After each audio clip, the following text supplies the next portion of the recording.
देखिए बाबू, हम लोग आज पढ़ने वाले हैं वर्णमाला के बारे में, है ना। तो वर्णमाला में हम लोग आज ये जानने वाले हैं कि टोटल वर्णमाला क्या है। वर्णमाला में ये जानेंगे कि टोटल वर्णमाला की कुल संख्या कितना है और ये क्या है। सब कुछ सिस्टम को हम लोग जानते हैं। बोला गया है क्या वर्णमाला में कि जैसे देखिए फूल है ना, फूल तो फूल है और फूल के बड़ी बड़ी माला को हम लोग गूंथ देते हैं। या मोती है तो जैसे कि मोती, तो जो मोती होता है और ये मोती जब होता है तो हम लोग उसको एक धागा में पिरो देते हैं। पिरो मैंने पिया देते हैं, मैंने गूंथ देते हैं। तो मोती के क्या बोलते हैं? मोतियों के समूह को मोती के माला बोलते हैं। नहीं, मोतियों के समूह को मोती के माला बोलते हैं। ठीक है, तो मोतियों के समूह को मोतियों के समूह को मोती के माला कहा जाता है। उसी तरह से बोला गया, यहां पे देखिए चमक रहा होगा शायद, तो बोला गया क्या कि वर्णों के समूह, समूह माने वर्ण। देखिए वर्ण जो आपको पढ़ा है क ख ग घ अंग आ ई पूरा अनुस्वार विसर्ग सब जितना भी बात बताया है, तो सारा के सारा चीजें बोला गया क्या कि वर्णों के समूह को, वर्ण है ना पूरा, तो पूरा जितना भी वर्ण है ये सारे वर्ण को एक समूह में क्या कर देना, शामिल करना ही क्या कहलाता है? वर्णमाला कहेगा। फूल जैसे देखिए फूलों के समूह को तो फूलों की माला, मोतियों के समूह को तो मोतियों की माला। एक साल पूछा था क्वेश्चन कि वर्णों के समूह को कहा जाता है स्वर वर्ण, व्यंजन वर्ण, वर्णमाला, या इनमें से कोई नहीं। क्या बोलेंगे? वर्णमाला। तो वर्णों के समूह को क्या कहते हैं बाबू? वर्णमाला कहते हैं, है ना। वर्णों के समूह को वर्णमाला कहते हैं। अब देखिए ये वर्णमाला की कुल संख्या कितना होता है, तो वर्णमाला की कुल संख्या कितना होता है हम लोग ये जानने वाले हैं। देखिए अभी हम जितना आपको पढ़ाए हैं, जितना भी चीज आपको टॉपिक पढ़ाए हैं, उन सारे टॉपिकों पे बात करने वाले। क्या आपको स्पर्श व्यंजन पढ़ाए हैं? यस। अंतस्थ व्यंजन, ऊष्म व्यंजन, स्वर वर्ण, अयोगवा, संयुक्त व्यंजन, वर्गीय व्यंजन, शायद ये वाला चर्चा नहीं किए थे। भी हम बोले होंगे कि इतना इंपॉर्टेंट है नहीं, बहुत ऊपर लेवल में इस एग्जाम में आता है, 10th-12th के लिए इतना इंपॉर्टेंट नहीं है। तो स्पर्श व्यंजन की संख्या कितना बाबू? 25, है ना। अंतःस्थ व्यंजन की संख्या कितना बाबू? तो 4। ऊष्म व्यंजन की संख्या कितना? तो 4। स्वर वर्ण की संख्या कितना? तो 11। अयोगवा की संख्या कितना? तो 2। संयुक्त व्यंजन की संख्या कितना? तो 4। टवर्गीय व्यंजन की संख्या कितना? तो 2। अगर हम टोटल के जोड़ देते हैं, देखिए वर्णमाला ये विवादास्पद नहीं है। अगर पूछेगा कि वर्णमाला की कुल संख्या कितना है, तो वास्तविक रूप से अगर ऐसा कहा जाए ना, तो मोटी मोटी किताब में वर्णमाला की कुल संख्या तो 52 देता है। लेकिन ऐसे वास्तविक रूप से वर्णमाला की कुल संख्या अगर आपको परीक्षा में अगर आया तो कितना मारेंगे आप? 48। ऑप्शन में अगर 48 रहेगा, 52 नहीं रहा तो 48। ऑप्शन में अगर 48 भी है तो भी 52 में तो फिर भी 48। लेकिन अगर 48 नहीं है, 33 है, 11 है, 52 है, तो 52 मारेंगे। क्योंकि बोलता है वर्णमाला की कुल संख्या कितना होता है बाबू? तो 52 नहीं बल्कि क्या मारेंगे? 48। अब देखिए आपको बताते हैं ये 48 कैसे हुआ और ये 52 कैसे हुआ, है ना। तो देखिए 25 से 4 29, 29 से 4 33, अब 33 से 11 तो 44 हो गया ना। तो 44 से 4 कितना हो गया? 48। यहां जोड़े हैं 25 से 4, देखिए 25 से 4 29 हुआ और 29 से 4 कितना हो गया? 33 हो गया। 33 से 11 तो 44 हुआ। अब अगर आपको लग रहा होगा से किसको जोड़ेंगे तो नहीं, तो 44 आए डायरेक्ट, यहां से गाड़ी आए यहां, तो 44 से 4 कितना हो गया? 48 हो गया। तो वर्णमाला की कुल संख्या पूछे तो कितना मारेंगे बाबू? 48 मारेंगे। कितना मारेंगे? 48। आगे कहता है कि अगर अब फिर 52 कैसे हुआ, तो दोनों को जोड़ लेते हैं। 25 से 4 29, 29 4 33, 33 11 44, 44 से 2 46, 46 से 4 50, 50 से 2 52। यानी कि इस प्रकार से टोटल कितना हो गया? तो 52 हुए। देखिए अब स्पर्श व्यंजन में है, स्पर्श व्यंजन में बाबू देखिए आपको दिखा देते हैं। देखिए क 25 बना है, देखिए जो भी आज नए विद्यार्थी जुड़े होंगे उनको ऐसा नहीं कि समझ में नहीं आएगा, जो नए हैं उन्हें भी समझ में आएगा, अच्छे तरीके से समझ में आएगा। ध्यान दीजिएगा, बोला गया क्या, क ख ग घ अंग है ना, फिर क्या है, च छ ज झ इया, ट ठ ड ढ टोरगिना, त थ द ध न, प फ ब भ और क्या हो गया बउआ, म। तो ये 25 को हो गया ना, अच्छा 25 को ही हो गया, घेर लेते इसको, ठीक।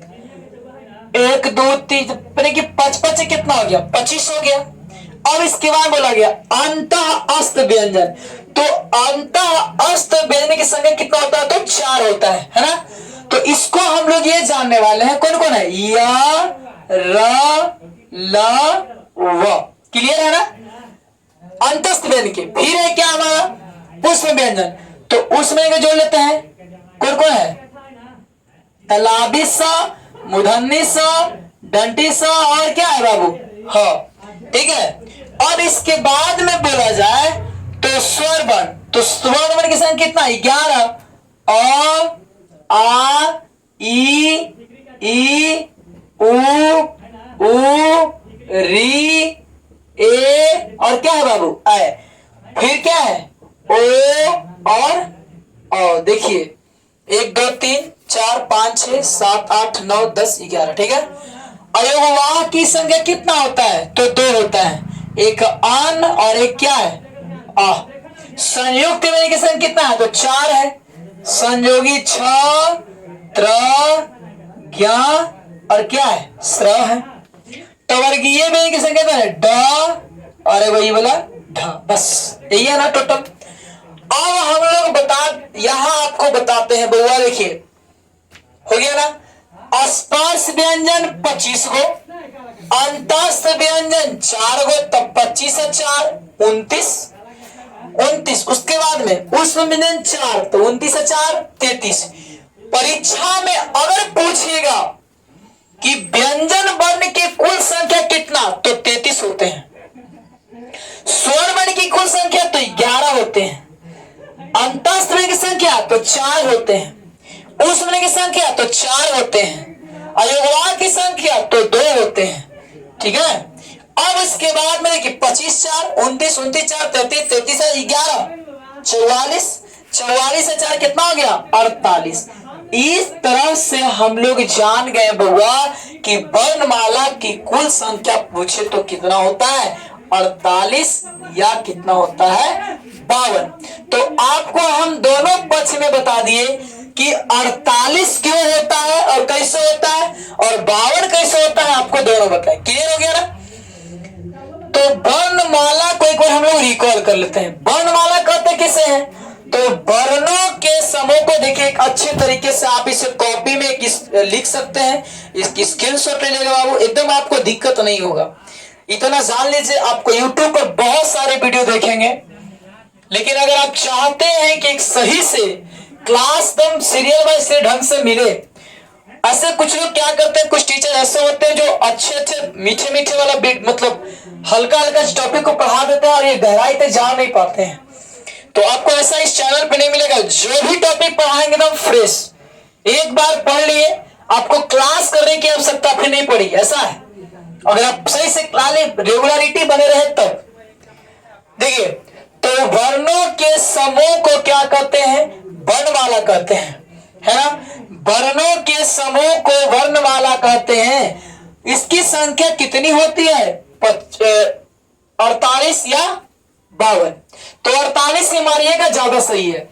स्पर्श व्यंजन की संख्या कितना, 25, अंतःअस्थ व्यंजन की संख्या 25, उष्म व्यंजन की संख्या 4, स्वर व्यंजन की संख्या 11, अयोगवाह की संख्या तो 2, संयुक्त व्यंजन की संख्या तो 4, वर्गीय व्यंजन की संख्या तो 2।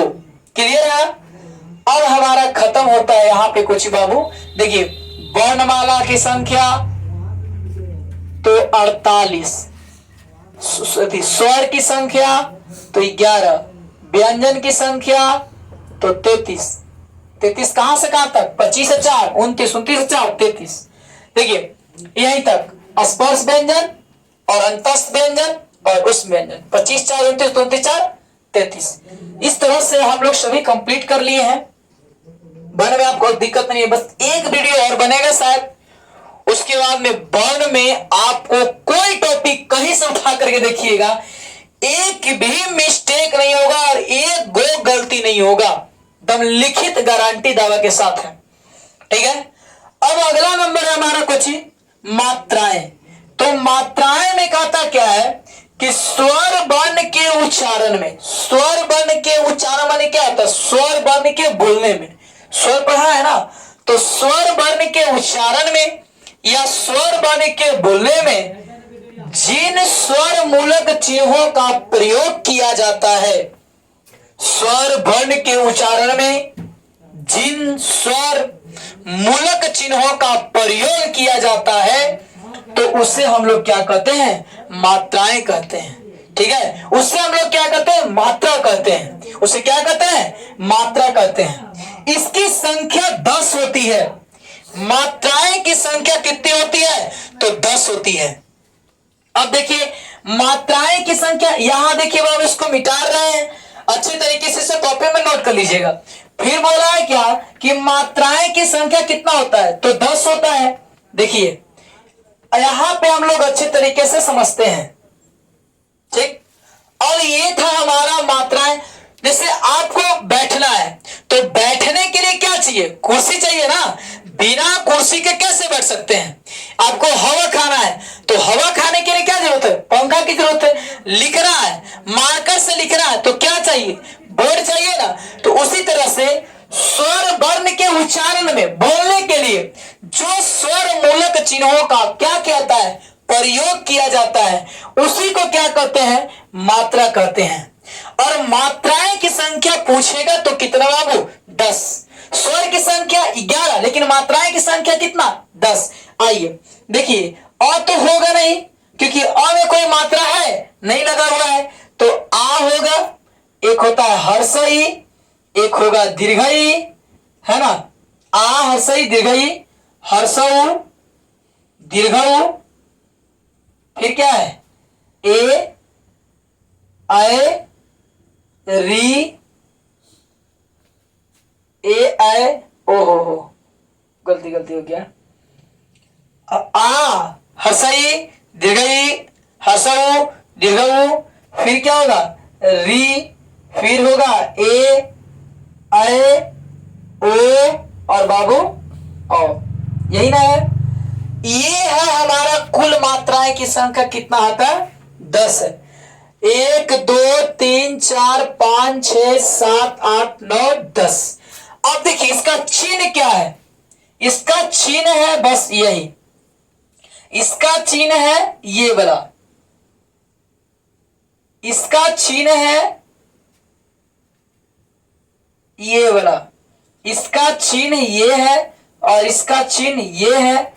इसका चिन्ह री का है, इसका चिन्ह केवल यहाँ पे जो एक देते हैं ऐसे, यहाँ पर हम लोग जो डबल दिए तो ऐ हुआ, ऊपर एगो नीचे तो ओ हो गया, और एक हुआ ऊपर दोगो नीचे एगो तो क्या हो गया? ओ हो गया। ध्यान दीजिएगा बाबू, मात्राएं की बात कर रहे हैं। आज आपका टॉपिक एकदम बहुत इंटरेस्टिंग टॉपिक है। तो मात्राएं में बोला गया है कि स्वर वर्ण के उच्चारण में जिन स्वर मूलक चिन्हों का प्रयोग किया जाता है तो उसे हम लोग क्या कहते हैं? मात्राएं कहते हैं। इसकी संख्या 10 होती है। आ हर्षई दीर्घई, हर्षऊ दीर्घऊ, री ए ऐ ओ औ। अन और अ जो सवाल आ रहा होगा दिमाग में कि अन और अ, तो याद करिए, पीछे याद कर जहिया पढ़ाए थे, है ना। तो याद करिए बउआ, अयुग्मा की संख्या कितना है? तो 2 है, एक अन और एक अ, वो मात्रा में नहीं आएगा। इसका चिन्ह देख लेते हैं। ये आ हर्षई दीर्घई हर्षऊ दीर्घऊ री ए ओ। इस तरह से आपका कंप्लीट हो गया वो वर्णमाला और मात्राएं। हम लोग अगले वीडियो में यह जानने वाले हैं कि वर्णों के उच्चारण स्थान। क्लियर? फिर मिलेंगे हम लोग नेक्स्ट डे नेक्स्ट क्लास में।